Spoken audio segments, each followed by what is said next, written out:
Welcome to the Scottish Watches podcast, now available in video.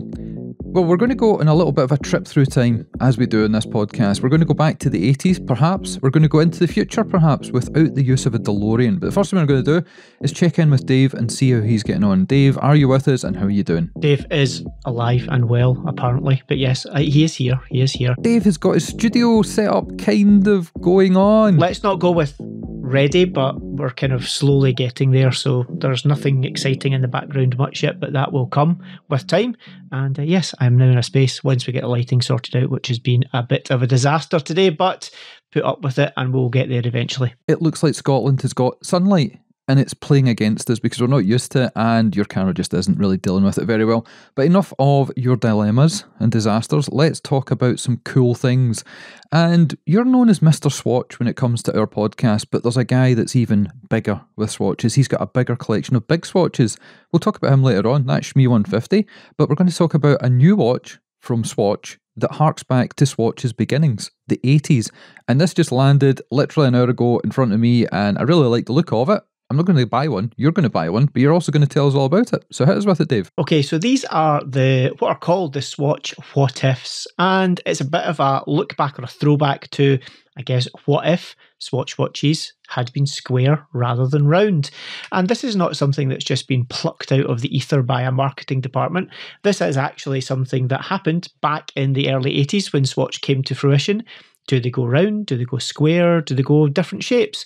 And they've had a kind of cast the net back to the early days and come up with some modern interpretations of what if the watches had been square. And personally, I really like these. I'm going to ask you a question, Ricky. 69. I have an answer to immediately the watch that I thought this was when I first saw it. Do you know what I think I thought it was? No. The Nomos Tetra. It is very aesthetically similar. And it became more similar the more I looked into it, because these ones are 33mm square. So they are not rectangular, they are proper squares like the Tetra is. And funnily enough, the Tetra is also available in a 33mm square. Even the kind of typography and the printing on the dial has definitely got a vibe of that watch about it. But that's not a bad thing. There's not enough square watches out there that are not Tag Heuers. Well, Dave, it turns out there's going to be some square watches in this episode. This is going to be the hip to be square episode. These are definitely square. The Tag Heuer is definitely square. The others might be slightly rounded in the corners, which does that technically make it a square or does it make it squarish? How round did the corners have to be specifically square or round? That's a question for the listeners to get in touch with us about.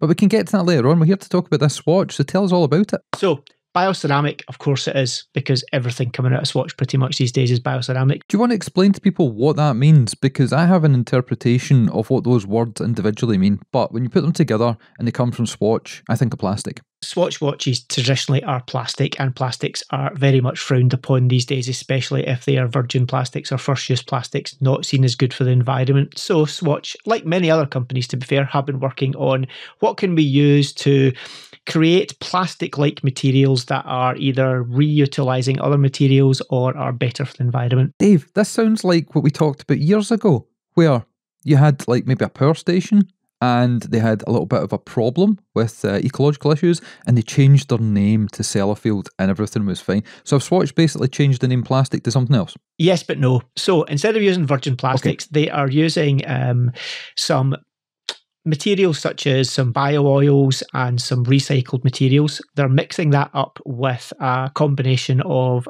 ceramic powder, which gives it some structural and integrity and strength, and they are compressing it into a material. So is it great for the environment? Probably not as good as other things are, but is it better than using virgin plastics? Yes, is the answer. So it is a material that has got quite a nice luster to it. If anyone's actually ever handled or seen a bioceramic case, I think it's fair to say that it's a kind of strange texture feeling to it. It's not the same as plastic, and it's definitely not the same as ceramic either, but it's got this kind of luster to it that's just a little bit different.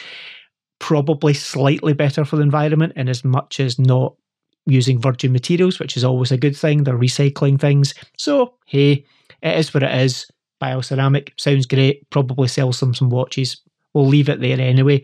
But let's go back to these watches. 33mm square. Really good looking watch. I really like them. Only available initially in, I believe, 4 colours, which is black, grey, green, and what they call beige, but on the face of it looks blue. So effectively, these watches are all colour coded. So the dial, the case, and the integrated strap are all one colour. So in case of the green, all green. In case of the black, all black. In case of the grey, all grey. But the beige has a beige strap, a beige case, and beige beige markings, but a blue dial to get the contrast on it. So they call it beige, but most folk will call it blue. So that's confusing, but hey, stick with it.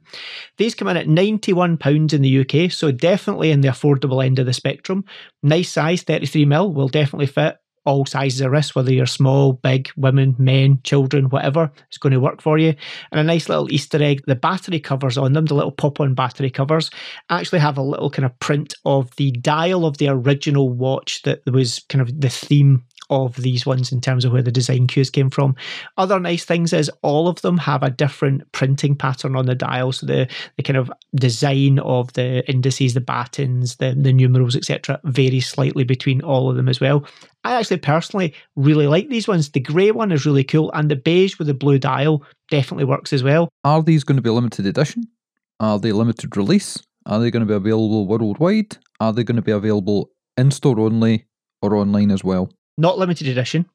As to how long they stay within the range, who knows, because Swatch tend to put things into the range and some of them last months, some of them last years, but it's not limited edition from that point of view. They seem to be available in stores. They also are on their website with a buy button, and you can add them to your basket, so you can definitely buy them on the website. It looks literally to be a new range that's been introduced by Swatch as a bit of a celebration of the what ifs. They do capsule collections, so if you're into your Swatch, what you'll find is multiple times a year they either have a theme or an anniversary or an artist or something of that ilk, and they release a collection of maybe 4, 6, 8, 10 watches that all have that theme. And as I say, some of them hang about for a few years and some of them not so long. But I think these ones are going to, from what it looks like, be part of the core collection. No doubt they will bring other colours out over time, iterations, collaborations, all of these kind of things. But I'm definitely going to pick up, well, funnily enough, probably all 4 of these original ones, because I actually personally think they are great looking watches. Well, I did have a look at them.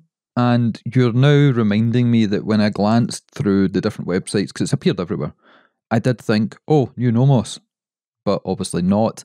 And I don't remember when we were at the Swatch Museum last year, exactly a year ago, seeing anything that was particularly like that. We saw lots of different prototypes and iterations and what ifs, you know, the prototypes that didn't quite make it to market. But it's good as well that Swatch are doing more than just harping on about Moonswatch. They've actually looked at other ideas, and people forget it's not as if they've disappeared for decades and suddenly came back last year. They've always had something out. Our first limited edition watch at Scottish Watches was a Swatch watch, and we sold tons of them. We actually did that, for anybody that doesn't know, we did that during the pandemic, and it was kind of a thank you to the audience, the listeners, the people that started following us, and we did that completely free of charge. We let Swatch take care of everything, and we didn't add any money on top, and it was so well received. In fact, there's been a lot of things that appeared on that Swatch watch that have actually appeared around about. Banksy, as you mentioned in a prior edition of the show, he loves the Duke of Wellington statue in Glasgow with the traffic cone on its head. That appeared in our Swatch watch. Lots of little isms, like something that looked a little bit like an Irn-Bru can, but was definitely not an Irn-Bru can. And we've got something that a listener asked about Irn-Bru, but we'll get to that later on as well. I like these watches. I think they look pretty cool. They're different from the norm. They're not like the Bolds. They're not like the Ironies. They don't look like the normal System 51s. They've got their own unique twist to it. And again, if you didn't like what came before, this is an opportunity to buy something. Or if you're looking for another gift for somebody else, perfect. Good introduction to get something on the wrist again. And to say that they haven't done anything square or squarish is slightly misleading. They did do actually a watch called the Square and the Square 2. A bit of a misnomer, because the first Square was around 29 by 18 and the other was around 30 by 50. So I'm going to go with rectangle rather than square. I'm not saying they never did a square. I'm just saying kind of recently they've not been known. Obviously in 40 years they've done everything you could think of. They've pretty much stuck to round watches by and large, other than the odd crazy little thing they've done.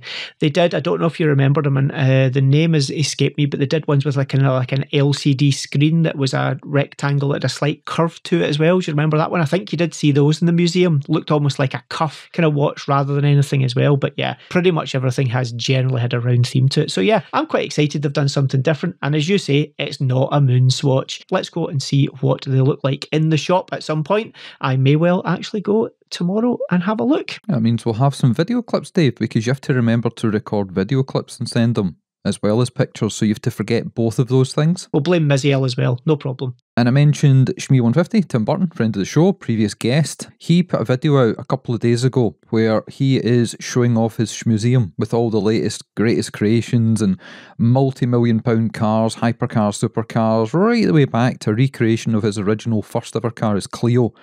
But in the corner, he's got all these mammoth swatches, and I don't remember the name of them. Dave's going to jump in a second and tell me. But the big watches that are about 2 metres tall, and he's got a massive collection of them. And he actually picked up one of our Swatch watches as well when he came on the show. They are called Maxi swatches. Maxi as in maximum. So yeah, they don't do a huge number of them, but they do bring them out from time to time. Pretty much a big wall clock that looks like a massive Swatch watch, and he has a bit of a penchant for them. I have a couple, but they live in a storage unit because they are ridiculously large, and unless you have something like Shmee's huge garage where they are perfect, they don't tend to be great in houses. They tend to take the house over. What do they tick like? Because the little guys, I have said on the show, I remove the batteries from all my Swatches because even in a cabinet in another room, you can hear them. Oh, absolutely, they do. They use a different movement, obviously, unlike the Swatch watches, which I've got, I guess, a small quartz. That's something falling over at yours.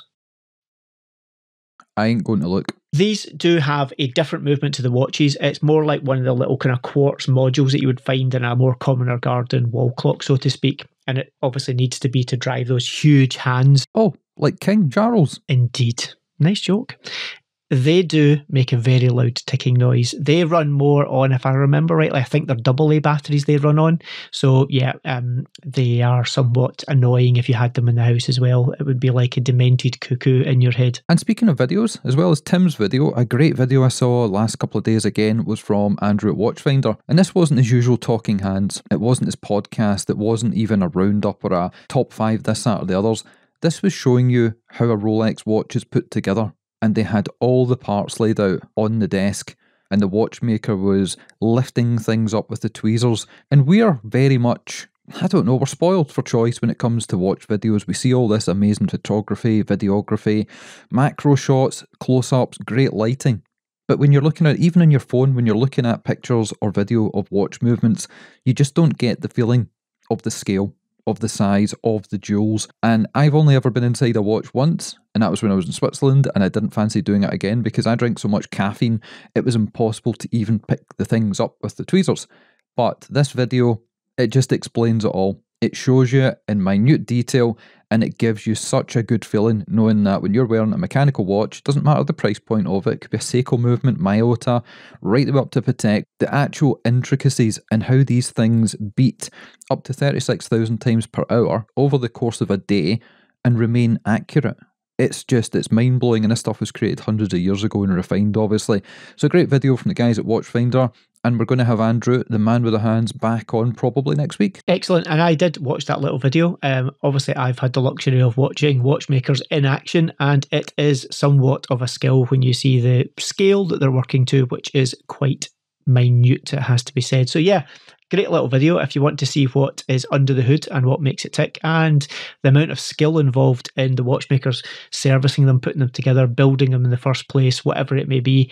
It's not something that many people would want to undertake, because you'll probably be left with a box of bits and a not working watch, as Mr. Bamford remembered when he first took his watch apart way back in the day. Oh, was that the Gifted Breitling? I think that may have been the Gifted Breitling, where he decided to go a little bit crazy with the screwdrivers. But hey, you know, it takes all sorts to learn. And it takes all sorts to get in touch with us.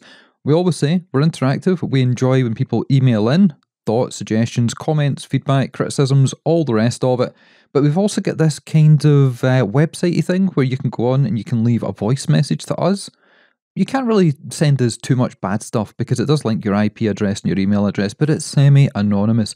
And we've actually got a question from a listener from Scotland, funnily enough, even though we've got an audience across the world. And this is what he's asking. Howdy lads, Boaz here from Aberdeen. Long-time listener, first-time caller. Just got a quick question for you guys today. I'd like your opinion on what the most authentic Irn-Bru watch out there actually is. So, of course, Rolex Coke, Rolex Pepsi, it's all very nice. Sadly, they've yet to do an Irn-Bru edition. Kind of unlikely that they ever would. However, that doesn't mean that other watch brands haven't used that orange and blue combination on a bezel before.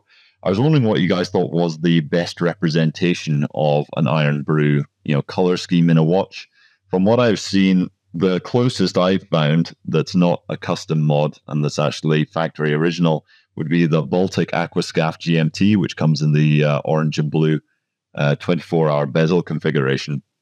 But, the blue isn't perfect Irn-Bru blue, So I was wondering if you guys had any suggestions as what would be a better match. But yeah, that's all. Thanks a lot. So Dave, Irn-Bru watches, it's something we probably should have thought about before on the show. And I did mention on our Scottish Watches swatch, there was something that looked a little bit like an Irn-Bru can. But for this listener here, what do you recommend? What comes to mind? I have exactly the watch. Probably the tone, certainly the blue might not be absolutely perfect, but this is about as Irn-Bru a watch as I think you'll probably find. And it's from one of my favourite brands, that being Omega.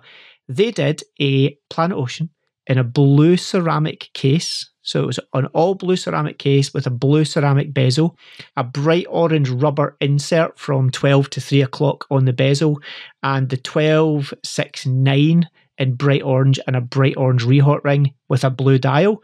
And the strap was orange rubber mixed with blue rubber, and it had kind of mainly blue, orange edging, orange on the inside, and an orange pinhole track on it as well, with a blue ceramic clasp on it. That is the Irn-Bru watch.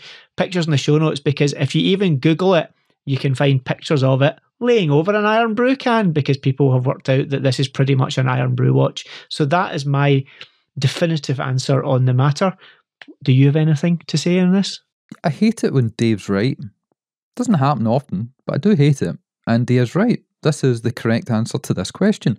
And it was my number one choice, but because I know Dave, and I knew he was probably going to do this because it's an Omega watch, and he probably owns about 14 of these things, I decided to look further into this.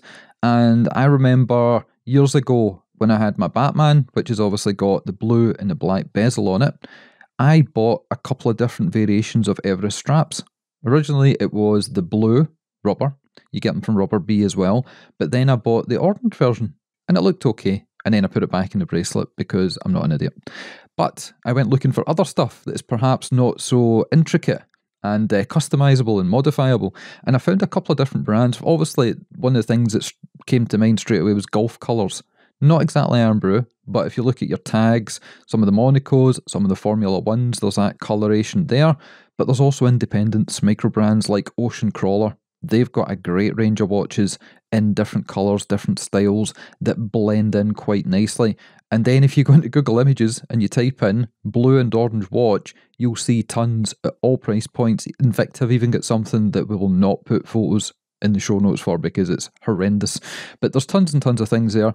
I'm going to have to agree with Dave. I hate it. I hate myself for it. I don't know how I'm going to live with myself in the morning, but I'm going to go with Dave's choice here, which is the Omega Planet Ocean. What is it? Stopped clock is always right twice a day. Is that how we go with? We'll go with that. It is. But I just remembered a couple more watches actually from Christopher Ward. They had their concept watch maybe 2 years ago that was really nice, and they also had their blue sapphire C60.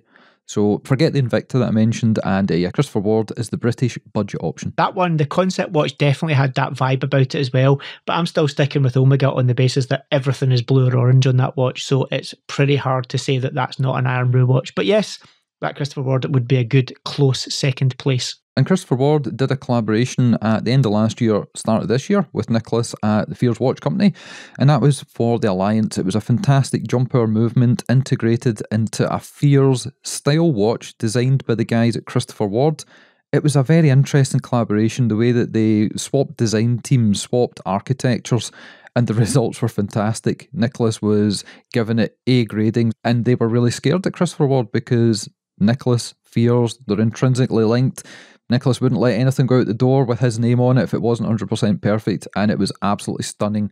They sold out, I think, within a couple of hours. It was phenomenal. But Fears are back, and they have something else, and it's not in a blue and it's not in an orange. It's in green, so you can tell us about that because it matches your top. So Fears have released their first boutique edition. Obviously, many people who listen to this will know that Fears have opened up in their ancestral home, that being Bristol, and they're moving in there with lock, stock and barrel, with the watchmakers, stock control, design, the whole shooting match is in this building now. And they've decided to offer a special edition watch that's only available from Bristol or from the website for the kind of Fears owners as well, for people who maybe aren't in the UK or are unable to get to Bristol. These are both based around the Brunswick, both the 38mm, which was the original Brunswick, and the newer 40mm, the larger variant that came out, I believe, around about a year ago. Now, he's done nothing particular when it comes to the styling, the aesthetic of the watch, or of the movement and these kind of things, but it's all about the dial. And as many people know with Nicholas, he spends a lot of time and a lot of attention is given to making sure the dials are spot on. And he's gone for Mallard Green, which is, as Nicholas says, themed off of the mallard duck. And it's a very cool green colour. It's not too punchy a green, it's kind of got a little bit of a hue of grey and blue in there as well, so it's quite a kind of dark green. I really like it personally. As I say, available in both variants, so if you fancy something sportier and larger, the 40mm for you, because that also comes mounted on their new bracelet, so it's a bit sportier looking. It also has got the automatic movement in there as well, versus the 38mm, which is the hand wind movement, and it comes on a leather strap, which is a kind of colour key, colour coded to the dial as well. You've got those little polished areas on the appliques and then the numbers. Just a great looking classy watch. So if you want something dressier, smaller, go for the 38. If you want something on the larger, sportier side, go for the 40mm as well. Price point wise as well, $3,350 for the 38mm and $3,750 for the larger one on the bracelet, that being the 40mm. Both those prices include VAT. Does Ricky like this? Ricky probably doesn't like the wee one because it's too small. Ricky might like the bigger one on the bracelet. Not a big green fan. I don't know how many watches I've got that are green. I think maybe 2 or 3. I've got an Oris Aquis big 43mm thing, the Hang Ang edition that came out a couple of years ago, which is really nice. I actually prefer the coloration on that one versus the Hulk, which I don't own. I've also got an Isotope, which has got an inner rotating bezel on it. Can't remember the designation of that one, which is really cool, and it's got a nice green strap.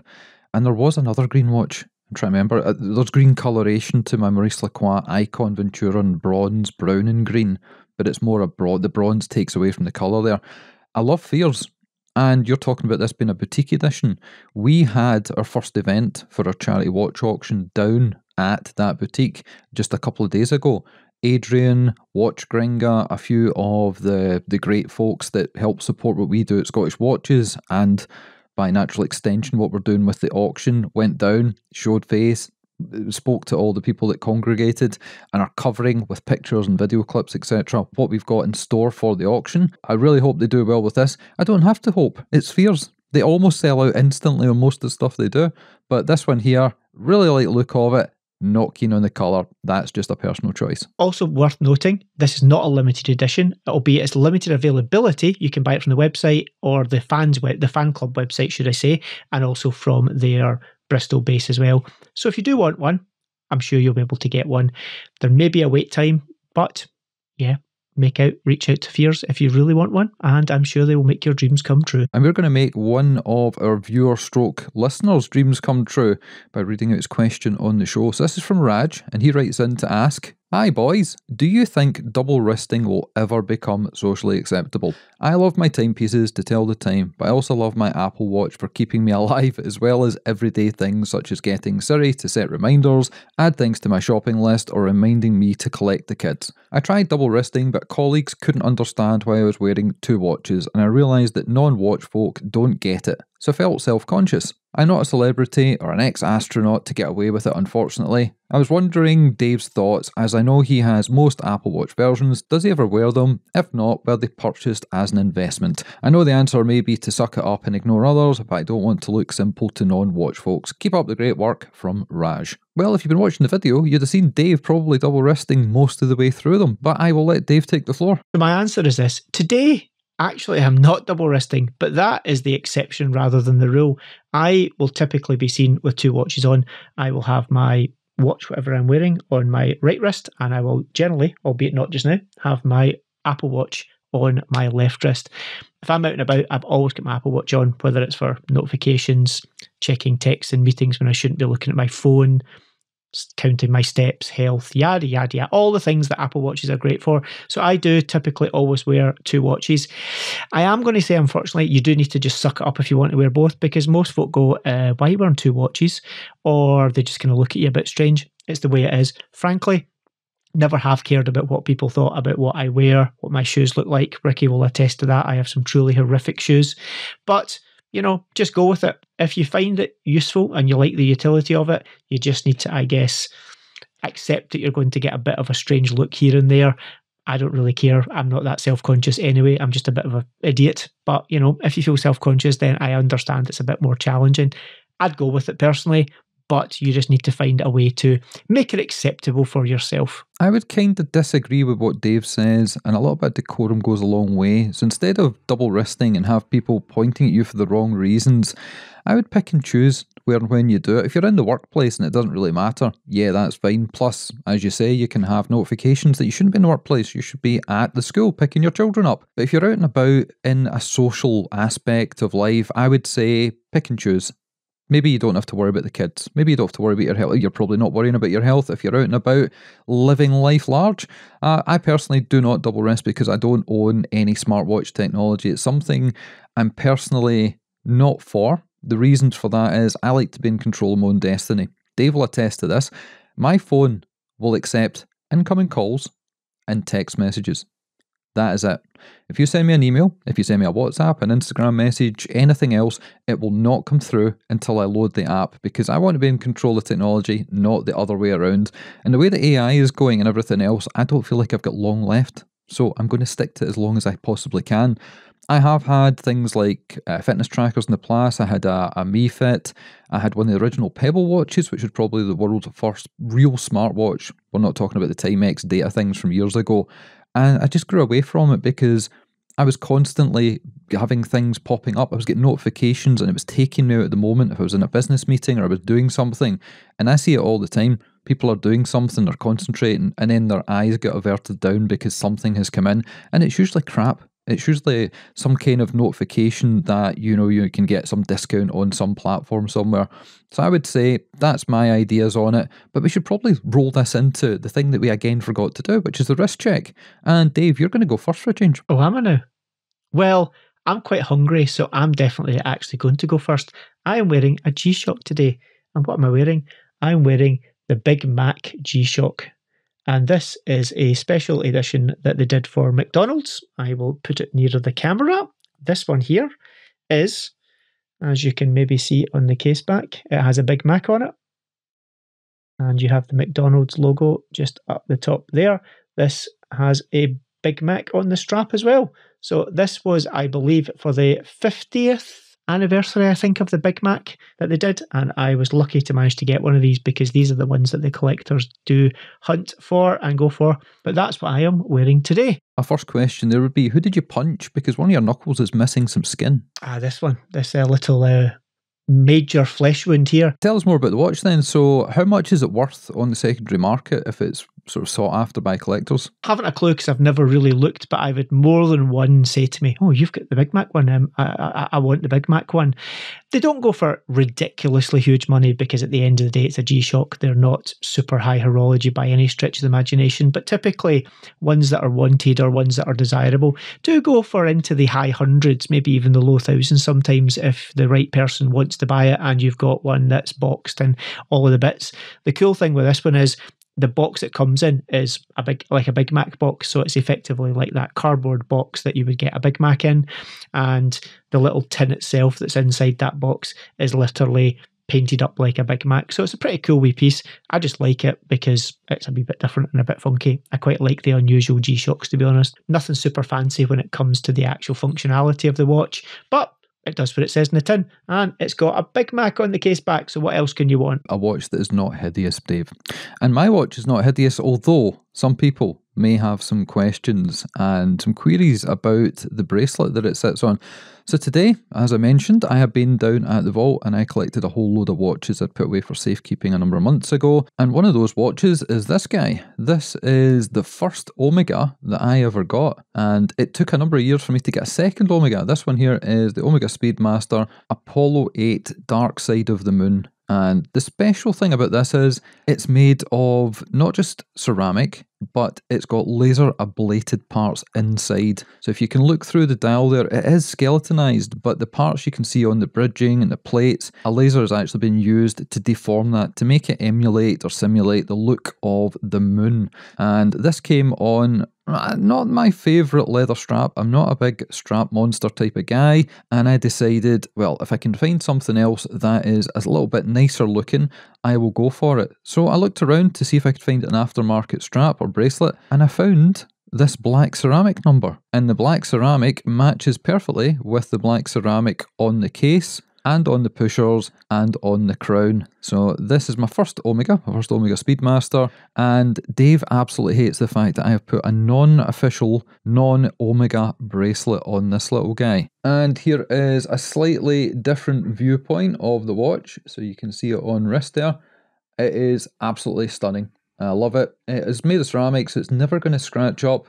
The worst that's going to happen is I'm going to crack it and require a new case. There is the back of the watch. You can see inside, again, it's got laser ablated parts inside there. It doesn't use the kind of rubies that you're used to inside the jewels. They're more purple in hue to go along with this instead of being that usual red colour. But absolutely love this watch. I was told when I bought it from the Omega boutique that I was the second person in the country to get it. Do you know who the first person was, Dave? No idea. Can you think? No idea. Yeah, it remains a mystery. I wonder who that could possibly be. Anyway, never mind. We should probably move on, and you tell us, since you went first with the wrist checks, you can tell us what you've been up to. What have I been up to? Well, I have been preparing the studio, so to speak, or otherwise known as my office, which had become a bit of a dumping ground and needed to freshen up. So that's mainly what I've been up to this week. What about you? I was watching some car videos, and Koenigsegg have got all kinds of new technology out there. They've got like dark matter engines and this, that and the other. But they decided to steal a word from the watch world. And usually it's the other way around. Usually the watch world will steal something from the car racing world. They'll drop in turbo or this, that and the other. They'll utilise racing technology, carbon fibre, this, that and the other. But the guys at Koenigsegg have taken the word tourbillon and applied it to their transmission system. And when quizzed on it, apparently they said, oh, well, it sounded fancy, and we think our engines and transmission systems are like Swiss watches. So that kind of caught me unawares, but there'll be a link to that in the show notes as well. I decided to take a trip into Glasgow because I feel a little bit bad. The last few times I've been around all the different boutiques, checking out all the new watches from Breitling, Tudor, Longines, Omega, etc, etc. But I went in to see the guys at James Porter & Son, and there's always something new. They are so on the ball when it comes to not just their online marketing, but when you walk into the Argyll Arcade, which is heaven for watch enthusiasts in Scotland and for even people travelling from further afield. I went in to see what was what, and they had Burn watches, which me and Dave got to experience last year at Geneva Watch Days. Looking forward to seeing them again. Unique dial arrangements, unique mechanisms, and the way that they display time, and the dial changes. But I took a wander around to see what was new, and they had the new Maurice Lacroix, the icons in those pale hues that we talked about, the summer ones. They had the Indiana Jones watch from the new movie. They had all the new Doxa releases. They had all the Fears releases. They had even the Raj, the company that you now work for. They had some of your watches that people can genuinely go in and try in the wrist, and that is something that you normally cannot do with the Raj watches. There are very few places. I think there's some places maybe in Singapore, maybe somewhere in America, but it's so difficult to try them on. And I captured some video footage of the infamous watch that is in the second-hand Emporium, that Rolex that the price just seems to fluctuate and deviate on a weekly basis. So I will include some video content of that here just now. And I went into TK Maxx and I picked up something that could be the bargain of the century or the biggest dud of the millennium. But I'm going to talk about that later. And there is a story that is unfolding where I went to look at a watch weeks ago, went back yesterday to look at it, went back a third time, and something happened. Well, there we go. That's what we've been up to. Now, we're getting towards the end of the show, and I'm pretty sure at the start you mentioned maybe another square watch that might not, in my opinion, be entirely square. We got a couple of watches sent in to check out, and they were here literally for a couple of days. There wasn't enough time to spend with them, to wear them, to check them out fully. But it's a brand that I've experienced before because Pietro at the limited edition has stocked, sold and retailed these models in the past. And the brand is Seven Friday. I first got to see them at my first ever Baselworld back in 2017. And they were unique, they were funky, they had a splash of colour to them. Now everybody does splashes of colour, it's not a unique thing, but their case shape still has remained that way. And yes, it's not exactly a square, but it's also not round. It's not a cushion case, it's not a pillow, it's not TV, it's an amalgamation of them all together. And the new releases that they have out feature Seiko movements, tried, tested, tough, durable, long lasting, and pretty accurate. And the way that they've designed their dials is pretty unique. They generally don't use handsets, they use little discs to tell the time, and there's two models that have come out recently that they sent across and then immediately wanted back, and I got to play around with them. And yeah, I was actually quite impressed with them. One was very Bauhaus inspired, the way that the iconography was on the dial, around the bezel, around the actual arrangement itself. That was on a metal bracelet. And then the one that I liked the best was more playful, more fun. And that had little sea creatures, and the dial had such depth to it because it was a 4-stage process. We've done videos in the past with Seven Friday because they're great. We did one where it was all fluorescent and neon colours. It was a collaboration with, I believe, an artist over in Europe. They sold out pretty quickly. It's difficult to get your hands on them because, again, a bit like a Raj, they don't appear in store very often, but it's something different. And they're not that crazy expensive. They're around about the €1,000 mark, there or thereabouts. So I sent you some pictures of these, Dave. What do you think of them? I quite like them, especially the Bauhaus-inspired one. I think it's quite a fun watch. Of the two, I think the Bauhaus-inspired one is the one that has caught my eye. It's the one that comes in a bracelet, which makes it fractionally more expensive, but both of these watches are definitely at the more accessible end of the market. The rubber strap one, I think, just under €1,000, the other just under €1,200. Yeah, these are fun, functional watches. As you say, they're not pretending to be high horology, but they've got a good solid workhorse movement in there. Yep, really like the look of these. Seven Friday is one of these brands for me where lots of things they do miss the mark for me, but they do the occasional thing that actually really does, think, yeah, I like that. I remember seeing I think it was their 3D printed watch. I think that might have been back at Geneva Watch Days last year, something like that. I can't remember exactly when it was, but we saw that, and that was a cool watch. I do like the Seaside one with the playful characters. That is my favourite of the two. But the one from many years ago with all the crazy fluorescent colours, if that one was still available and I had to pick one or the other, probably would go with that one. But I know that Seven Friday will be across at Geneva Watch Days just in a few weeks' time, and we will be catching up with them, seeing what new stuff they've got, because they haven't teased us or released anything, and these are models that came out a couple of weeks back, and they've always got some new things to show us. So looking forward to that. And if you want to check out what they've done in the past, you can have a watch and a listen to the video that Pietro and ourselves put together a couple of years ago, because it gives you the history of the brand, talks about the idea behind it all, the person that was responsible for the designs, and how obviously it's come to fruition and where we're at today. Now we should probably talk about another definite square watch, and this is from TAG. This is a Monaco, but it doesn't really look like your normal Monacos, and we recently covered one, I think it was maybe only watch related, that was really nice, different, lume was different on it, didn't have the usual flair to it. This one again, doesn't have the usual Tag flair. So what's going on over there? This is an interesting one. This is a Tag Heuer Monaco chronograph Racing Blue limited edition. There's a mouthful for you. Now, effectively, they've taken, back in the day, I guess, before all the corporate sponsorship got involved in motorsport, most of the countries raced under a national flag or a national colour. So British Racing Green was the classic British colour, obviously. Germany originally was in white, but then I think they moved into that Mercedes silver, and France raced in French Racing Blue. So this one has taken this French Racing Blue as a bit of a theme. I can't convince myself whether I do or don't like this. Very traditional chronograph model. Nicely coming in at 39mm, so it can't fall into the category of being overly big, which some of their chronographs for me are. Round about 14, just over 14mm thick, case in titanium, so it will wear quite light on the wrist as well. And it's got their caliber 11 movement with a Dupois de Praz chronograph module on top of that as well. So I quite like the technicalities of this watch. I like it's in titanium. I think it'll be very wearable.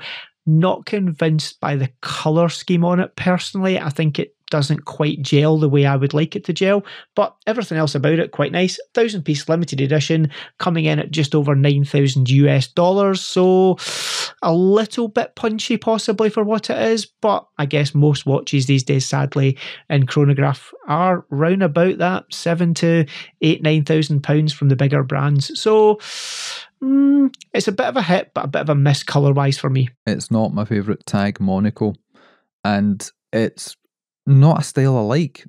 Square watches don't really do it for me. If I was to spend any money on a square watch, it might be around about £169. That's foreshadowing for something that might happen in a future episode. Maybe, maybe not. We'll see how we feel. Maybe, maybe not. It's not a win for me. The only Monaco that I would spend my own money on was one that came out years ago, and it was in a very saturated metallic red, almost a cherry red look to it. And I got to see that one when I was visiting Jonathan at the Edinburgh Watch Company, and he had one for sale. And I never picked it up. It's one of those things where I saw something and thought, yeah, cool, maybe in the future. And then they just disappear and they're never seen again, or they're seen again, but the price point goes up. That happened to me with a Grand Seiko that I saw down at Porter's years ago. And I looked at it and thought, yeah, that's pretty cool. And I did actually genuinely think of buying it there and then. I didn't. And now that thing is on the second-hand market at like plus 50%, which for Grand Seiko, you don't usually see such a climb in price point. So yeah, that's a couple of red watches that I turned my nose up at the time and lost out on big. Weirdly, I remember you loving that watch. Absolutely not one of my favourite Grand Seikos by a country mile, but you're right, it has really picked up attention, and that's one that does command quite a premium on the pre-owned market. So it just shows you, I don't have much taste, but lots of other people obviously thought so. I just couldn't quite gel with it. I thought it looked like a combination of your granny's old curtains and like a badly polished wooden floor. But hey, what do I know? You know nothing, because it was stunning. And the only reason, now I cast my mind back, the only reason I didn't buy it there and then, well, there was two reasons. One was it wasn't actually out yet, and there was a bit of a mistake made for putting it in the window. Forgetting that, it was the fact, for my first Grand Seiko, I promised myself it would have to be spring drive, because that's their unique selling point. That is their daddy. And a high beat at 36,000 vibrations per hour, it's amazing, it's phenomenal. And I have learned since that that is a huge upgrade versus 28,800 vibrations per hour. The amount of lubrication and things that's needed just to increase it that slight amount is tremendous. But yet, it's not spring drive, so I didn't buy it at the time, and I do regret it, because I think it's a stunning looking watch. You missed out on that one, and I do remember that little debacle as well, which was, I believe they were all shipped to retailers. They were not told that it was on an embargo or a sales date. They all put them in their windows, and suddenly there was panicked phone calls going around going, please, please, please, can you take these back out your window, because these aren't meant to be on sale yet. And then they disappeared. I know of a gentleman who had never quite got round to buying a Grand Seiko either, and that was the one he missed out on, and he was so angry he missed out on one. He still to this day hasn't bought a Grand Seiko, and I think that's a little bit remiss, because for me certainly since then there's been some absolute crackers come out.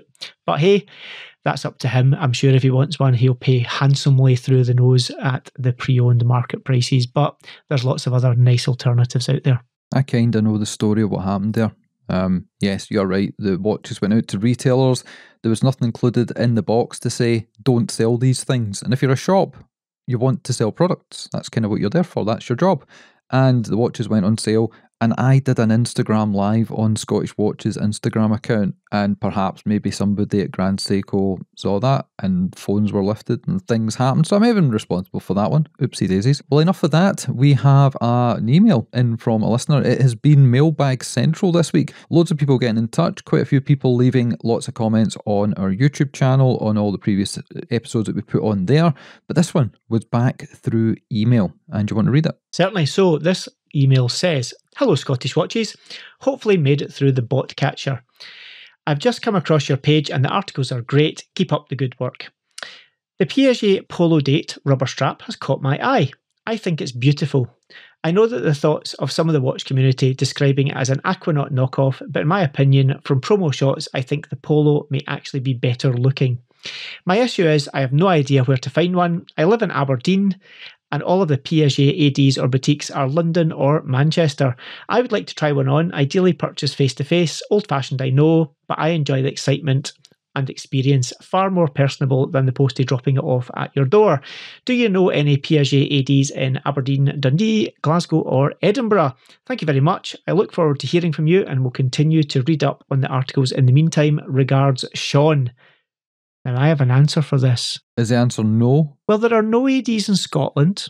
Absolutely. They are all either in London or I believe there is an Ernest Jones in Manchester. That's the furthest north. But Watches of Switzerland in Regent Street, London are a main stockist for Piaget. And if you talk nicely to certain individuals in some of their more northerly branches, so either Watches of Switzerland, Mappin and Webb, for example, as well. If you talk to maybe young Declan, I know in the past he's managed to get watches sent up to the Mappin and Webb in Glasgow for customers to see where they weren't necessarily an AD in that branch. So maybe talk to maybe Declan, for example, at Mappin and Webb in Glasgow and say, hey, I'm really interested in this Piaget, want to see it first. Can you help me out? And I'm sure he'll do everything he can. If there is a Watches of Switzerland or a Mappin and Webb in Aberdeen, maybe ask there first because that's a lot shorter journey than Aberdeen to Glasgow. But I'm sure you would be able to, if you're serious about one and it's not just I want to have a look for the sake of having a look, but you're genuinely serious about it, these guys can generally help you out. Unless Ricky knows of any secret Piaget dealerships. No, I don't. And I would definitely not recommend looking for a second-hand sales place that would sell such watches and buying one and then looking at it and returning it within 30 days. That is something I would definitely not recommend doing. I would recommend coming down to Glasgow though and speaking to Declan at Mappin and Webb. Currently, as this episode goes out, they have been decanted to a temporary pop-up store, which sounds terrible, but if you see it, it's actually incredible what they do for a pop-up store. While their main boutique, which is down at the Argyle Arcade, is currently being redeveloped and refurbished. So that is Dave's idea. I would go with, I'm agreeing with Dave twice in one episode. I'm going to have to check myself into the funny farm. Yeah, I would do that. I love Piaget. It's a brand that I get introduced to thanks to Federico at Federico Talks Watches. He spoke about them highly when he's been on our show the last couple of times, and we got to experience their most recent collection when we were over in Geneva at Watches and Wonders this year, and I really liked a lot of the stuff they had, plus the things that people generally don't talk about where they do extremely thin movements.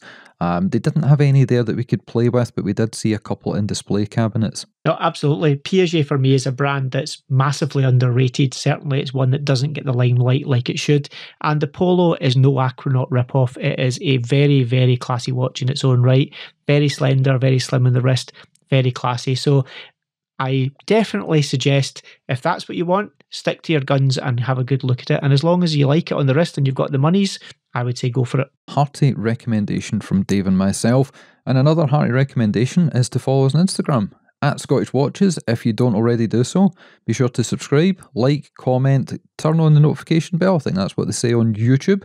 If you're watching us there, subscribe to us on your podcast player if you're doing it the audio way. Be sure to check out our website. That is where you will find all the news, reviews, previews, opinion pieces from watch owners. It is all community-based, community-driven. We don't have high-specking journalists. We've got people that have got honest-to-goodness thoughts on the watch industry from inside, as a hobby, as an enthusiast, and that is the way that we try to do things here on the show as well.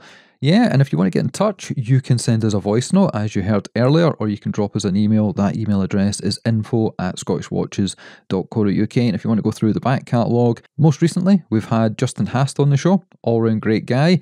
You can listen to his 2 episodes that we've done, one in video, one in audio, and we've obviously had Jodie from Just One More Watch, which was a great video as well. Anything else you want to mention before we round things off, Dave? I think all I've got to say is keep your ears peeled for an episode coming up shortly after this one, where we will be having Kathleen from Red Bar back on, and we'll be talking about the upcoming Red Bar Global. I thought you were going to get my joke there when I said we're going to round off the show with all the square watches. Never mind. There we go. Dad jokes finished with. End of a show. Thank you for listening. Thank you for watching, and we'll catch you guys again soon.